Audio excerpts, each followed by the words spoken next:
జై మా కాళీ, జై శ్రీ మహాకాల్. రాబోయే అమావాస్యకి కాళికాదేవి అమ్మవారి యొక్క సిగం మంత్ర విద్య ఏదైతే ఉంటుందో దానికి సంబంధించిన మంత్ర అనుష్ఠానం అనేది చేపించడం జరుగుతుంది. ఎవరైతే ఈ కాళికాదేవి అమ్మవారి యొక్క సిగం రావడానికి అనుష్ఠానం చేయాలనుకుంటారో వారు మమ్మల్ని సంప్రదించండి. మే 16వ తేదీన అమావాస్య రోజున ఈ అనుష్ఠానాన్ని ప్రారంభించవచ్చు. ఈ అనుష్ఠానంలో ముఖ్య నియమం ఏమిటంటే అముఖ సాధకులు 3 నెలల అఖండ అనుష్ఠానం అనేది చేయాలి. 3 నెలలలో సాధకుడు 2 సార్లు ఒకే అనుష్ఠానంలో కూర్చోవాలి. మొదటి అనుష్ఠానం అనేది 41 రోజులు ఉంటుంది. ఈ మొదటి అనుష్ఠానంలో కాళికాదేవి అమ్మవారి యొక్క సిగం మంత్రమును సిద్ధి చేసుకోవడం జరుగుతుంది. సిద్ధి అనంతరము ఒక వారం 10 రోజులు విశ్రాంతి తీసుకొని ఆ తర్వాత మళ్ళీ అదే మంత్ర అనుష్ఠానము అమ్మవారి యొక్క మంత్రశక్తిని ఇంకా ఎక్కువగా జాగృతం చేసి సంకల్పంలో అమ్మవారి యొక్క సిగం రావడానికి అనుష్ఠానం చేస్తున్నట్లుగా మీరు ప్రార్థన చేసి ఈ అనుష్ఠానం చేయవలసి ఉంటుంది. ఈ అనుష్ఠానం దాదాపుగా చాలా కఠోరంగా ఉంటుంది. ఈ 2 అనుష్ఠానాలు కూడా 41 రోజులు ఈ ప్రకారంగా ఉంటుంది. మధ్యలో ఒక వారం 10 రోజులు విశ్రాంతి తీసుకోవచ్చు. ఎవరైతే నిజంగా కాళికాదేవి అమ్మవారి అనుగ్రహాన్ని పొందాలనుకుంటారో వారు ఈ అనుష్ఠానం చేయడం కొరకు ఇతర సందేహాల కొరకు మమ్మల్ని సంప్రదించండి. ఈ అనుష్ఠానంలోని కొన్ని నియమాలను ఈ వీడియోలో వివరిస్తాను. సాధకుడు మాంసాహారము తినకూడదు, మద్యపానము సేవించకూడదు. ఒకవేళ అలవాట్లు ఉన్నా కూడా ఈ 3 నెలలు కూడా అతను మాంసాహారము మద్యపానము భుజించకూడదు, సేవించకూడదు. మరియు బ్రహ్మచర్య పాలన అనేది తప్పనిసరి. సాధకుడు అఖండంగా 3 నెలలు చేయవలసిన అవసరం లేదు. కానీ ఈ 3 నెలలలో సాధకుడు 41 రోజుల అనుష్ఠానం చేసిన తర్వాత ఒక వారం రోజులు లేదా ఒక 10 రోజులు విశ్రాంతి తీసుకొని మళ్ళీ 41 రోజుల అనుష్ఠానం చేయాలి. మొదటి అనుష్ఠానం అనేది మంత్రసిద్ధి కొరకు, 2వ అనుష్ఠానం అనేది సంకల్ప సిద్ధి కొరకు. ఈ సంకల్పంలో అమ్మవారి యొక్క సిగం కొరకు ఈ అనుష్ఠానం మీరు చేస్తున్నట్లుగా అమ్మవారి ముందు ప్రార్థన చేసుకుని సంకల్పం చేసి ఈ అనుష్ఠానాన్ని పునర్ప్రారంభించాలి. ఒకవేళ మీరు మొదటి సాధనలో ఏవైనా కారణాల వల్ల ఆ సాధన మధ్యలోనే ఆపవలసి వచ్చినప్పుడు మళ్ళీ అదే సాధన మళ్ళీ ఘడియలు చూసుకొని ప్రారంభించాలి. ఈ సాధన అమావాస్య రోజున ప్రారంభించాలి. సాధన ప్రారంభించే ముందు రోజు లేదా సాధన కాలంలో మీకు దగ్గరలో కాళికాదేవి అమ్మవారి యొక్క గుడి ఏదైనా ఉంటే ఆ గుడికి వెళ్ళి అమ్మవారికి సంపూర్ణ తాంబూలాన్ని సమర్పించుకోవాలి. దక్షిణ సమేతంగా ఎరుపు రంగు పట్టుచీర, ఎరుపు రంగు గాజులు, గౌరీ సామాగ్రి, ఒక కొబ్బరికాయ, కుడక, బెల్లము మరియు కనీసం ఒక 516 రూపాయల దక్షిణ. ఇవన్నీ కూడా మీకు సమీపంలో ఉన్న అమ్మవారి గుడికి వెళ్ళి ఇది సమర్పించుకోవాలి. కుదిరితే ఒక 30 కేజీ మిఠాయి, ఒక స్వీటు పాను, 2 తమలపాకులు, వక్కలు, పసుపు, కుంకుమ, గంధము, ఒక అత్తరు సీసా, కొన్ని అగరబత్తులు, ఈ సామాగ్రి తాంబూలం లాగా సిద్ధం చేసుకొని మీరు ఆ యొక్క గుడి ప్రాంగణంలో వెళ్ళిన తర్వాత అమ్మవారిని ప్రార్థించి ఈ సామాగ్రిని అమ్మవారికి సమర్పించుకొని రావాలి. ఈ సమర్పించుకొని వచ్చే రోజు కూడా మీరు పవిత్రమైన అవస్థలో బ్రహ్మచర్యాన్ని పాటించి మీరు ఈ తాంబూలాన్ని సమర్పించుకొని రావాలి. ఈ అనుష్ఠానం అనేది ఒకవేళ ఏదైనా సాధకుడు చేసినట్లయితే అమ్మవారికి సంబంధించిన మంత్ర ఊర్జాశక్తి లభిస్తుంది. తద్వారా అమ్మవారి గణాలలో ఏదైనా ఒక సేవిక సాధకుడి శరీరంలో వచ్చే అవకాశం ఉంటుంది. కానీ కొన్ని క్షణాల వరకే రావడం జరుగుతుంది. పిలిచినప్పుడు ఎక్కువ సేపు అయితే రాదు. ఏ శక్తి కూడా శరీరంలో కొన్ని క్షణాలు కొన్ని నిమిషాలకు మించి అయితే శరీరంలో ఉండదు. మరో ముఖ్యమైన విషయం ఏమిటంటే, ఈ సాధన చేసే సాధకులు ఎవరైతే ఉంటారో వారు ఎలాంటి ఆరోగ్య సమస్య లేకుండా ఉండేవారు మాత్రమే చెయ్యాలి.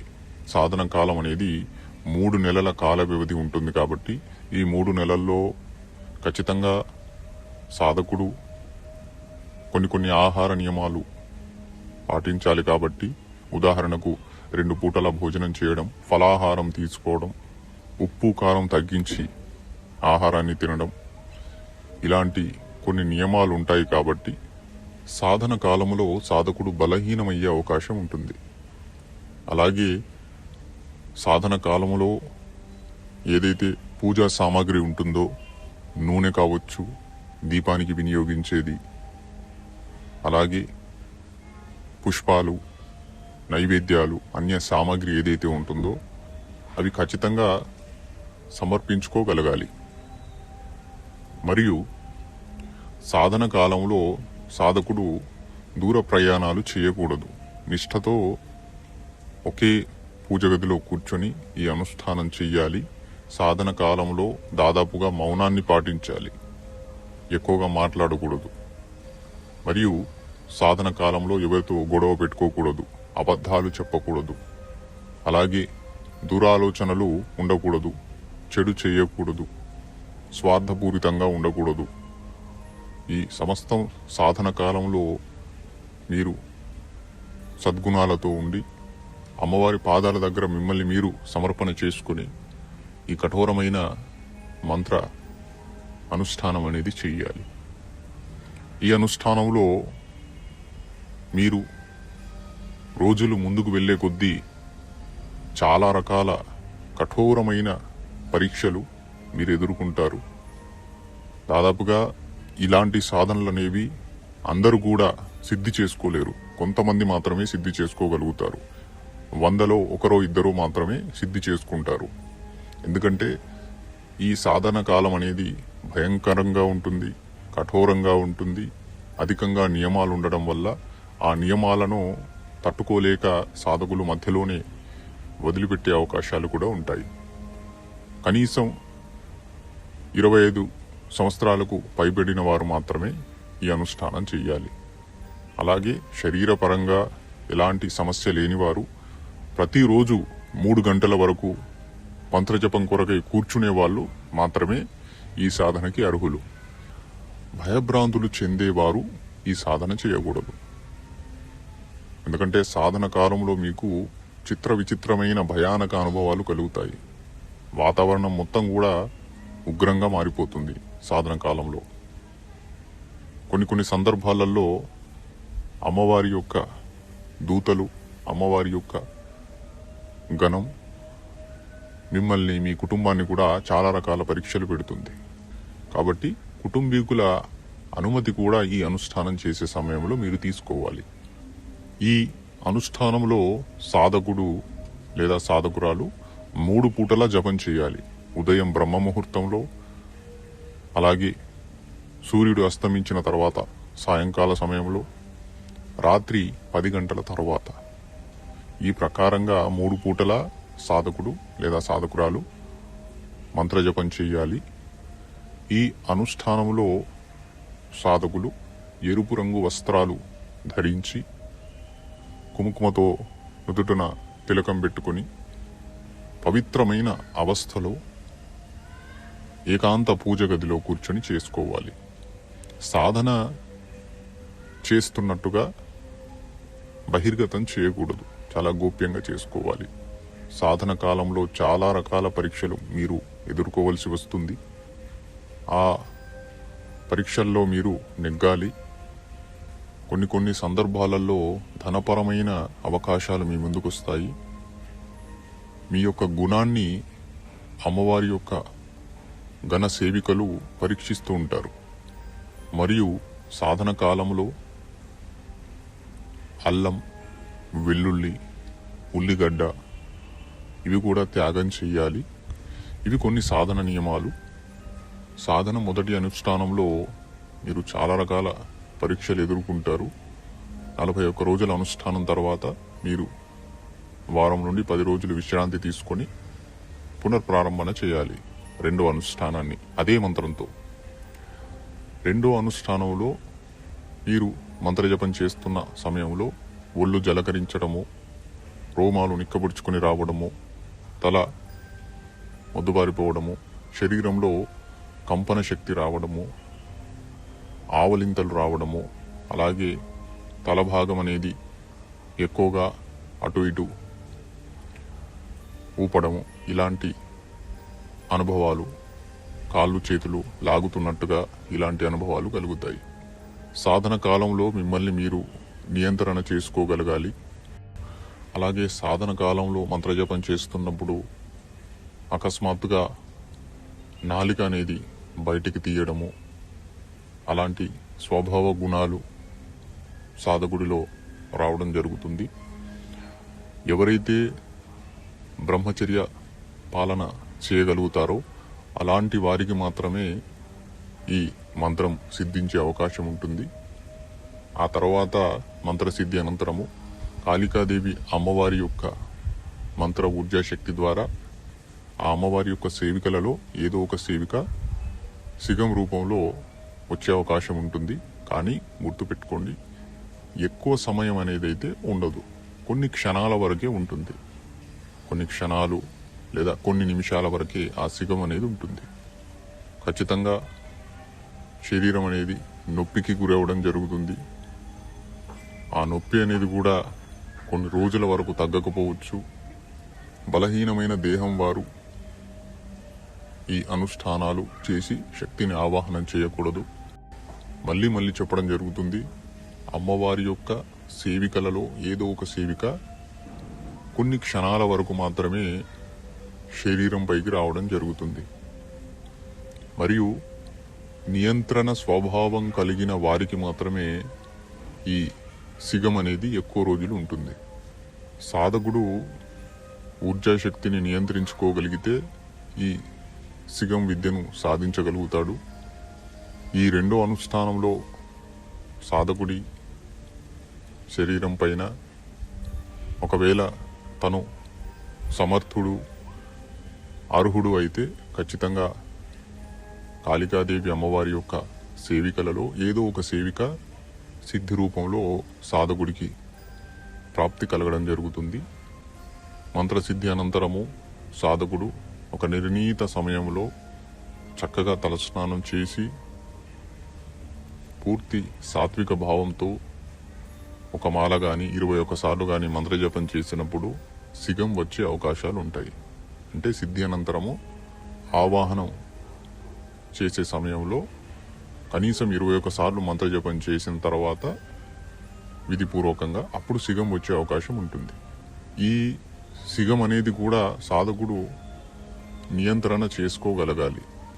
విద్య అనేది సిద్ధి కలిగిన తర్వాత దాదాపుగా చాలా రకాల సమస్యలతో, అసలు సమస్య లేకున్నా కూడా సాధకుడి దగ్గరికి చాలామంది రావడం జరుగుతుంది వారి సందేహాలను తీర్చుకోవడం కొరకు.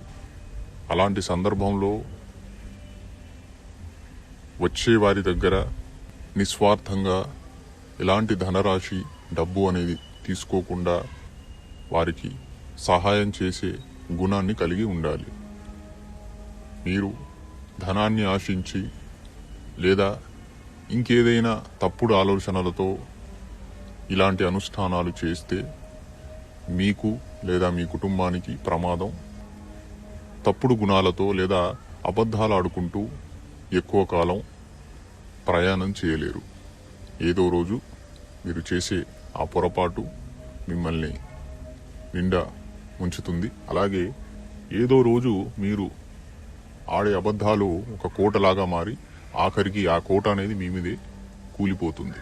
కాబట్టి ధర్మబద్ధంగా, న్యాయబద్ధంగా ఎవరైతే సాధకులు ఉంటారో, ఎవరైతే తల్లిదండ్రులను అలాగే సమస్త సమాజాన్ని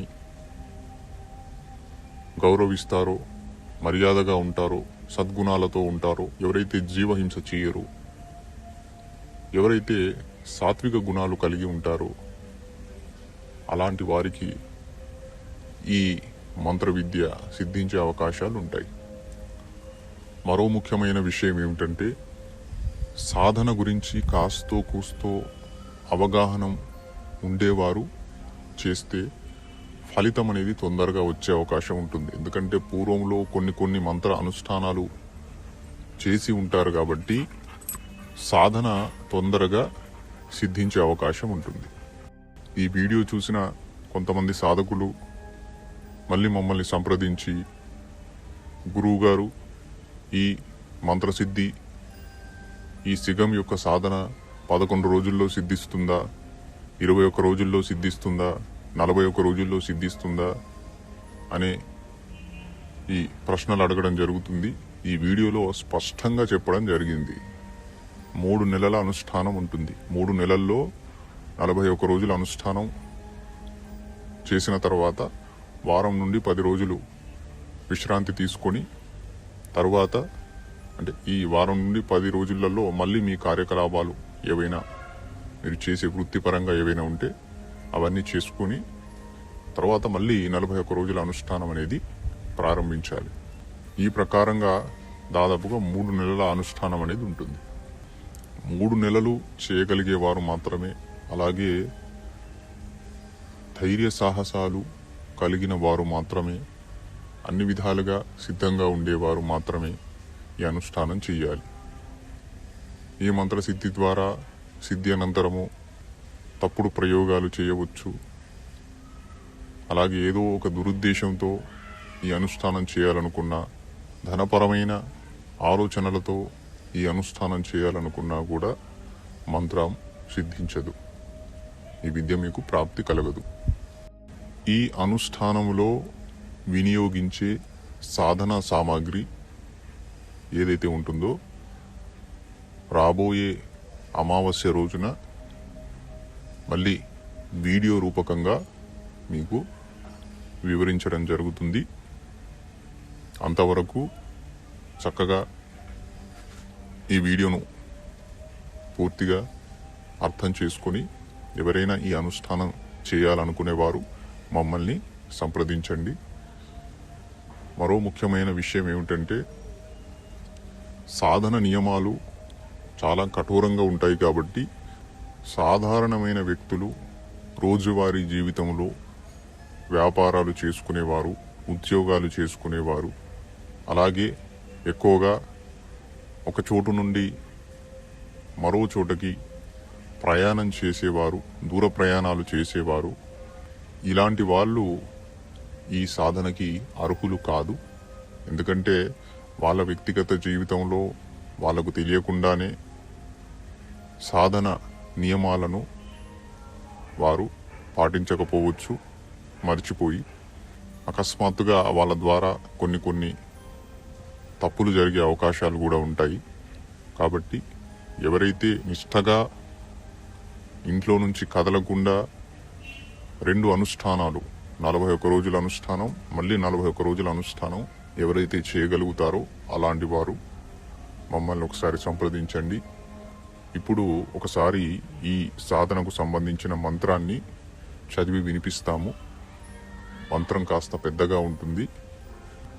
घर में तेरी ज्योत जलाए, शीश झुकाऊं तुझे मनाऊं, लौंग बतासे भोग लगाऊं, तुझे बुलाऊं चौकी लगाऊं, तेरे नाम से कष्ट मिटाऊं, जीवा बोले सत्य की वाणी, भूत प्रेत सब मांगे पानी, नाचती घूमती मेरे शीश पे आओ, गुरु गद्दी का मान बढ़ावो, काली.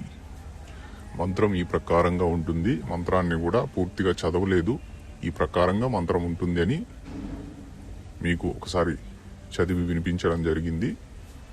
ఎవరైతే మంత్రాన్ని కనీసం చూసి చదవగలుగుతారో అలాంటి వారు ఈ యొక్క అనుష్ఠానం చేయవచ్చు. చదువుకోలేని వారికి కష్టం, ఎందుకంటే మంత్రం ఇంకా చాలా పెద్దగా ఉంటుంది. మంత్రం కంఠస్థం చేసుకోగలగాలి, తెలుగు స్పష్టంగా చదవడం రావాలి. అలాంటి వారు మాత్రమే ఈ సాధన చేయగలుగుతారు. మరో ముఖ్యమైన విషయం ఏమిటంటే, ఈ అనుష్ఠానం ఎవరైనా చేయాలనుకునేవారు అమావాస్య రోజున ప్రారంభించవలసి ఉంటుంది. అలాగే మంత్రోపదేశం కూడా అమావాస్య రోజే తీసుకోవలసి ఉంటుంది. ఈ సాధనకు సంబంధించిన మరికొన్ని విషయాలు రాబోయే అమావాస్య రోజున మరో వీడియోలో మీకు వివరించడం జరుగుతుంది. ఈ వీడియో గనక మీకు నచ్చినట్లయితే లైక్ చేయండి, అందరికీ షేర్ చేయండి. అలాగే మీకు ఇతర సాధన సంబంధిత ఏవైనా సందేహాలుంటే కామెంట్ రూపంలో తెలియపరచండి. మీ సాధన సంబంధిత సందేహాలకు సమాధానం అందించడం జరుగుతుంది. మొదటిసారిగా మా యూట్యూబ్ ఛానల్ను చూస్తున్న వారు, మీరు కనుక మా యూట్యూబ్ ఛానల్ను సబ్స్క్రైబ్ చేసుకున్నట్లయితే సబ్స్క్రైబ్ చేసుకోండి. అలాగే పక్కనే ఉన్న బెల్ బటన్ని నొక్కండి. తద్వారా ఏమిటంటే మేము అందించే ఇలాంటి మరికొన్ని అద్భుతమైన సాధన విషయాలు మీరు నోటిఫికేషన్ రూపంలో లింక్ రావడం జరుగుతుంది. ఆ లింకును మీరు క్లిక్ చేయగానే మీరు ఆ వీడియోలు చూడగలుగుతారు. జై మహాకాళి, జై శ్రీ మహాకాల్.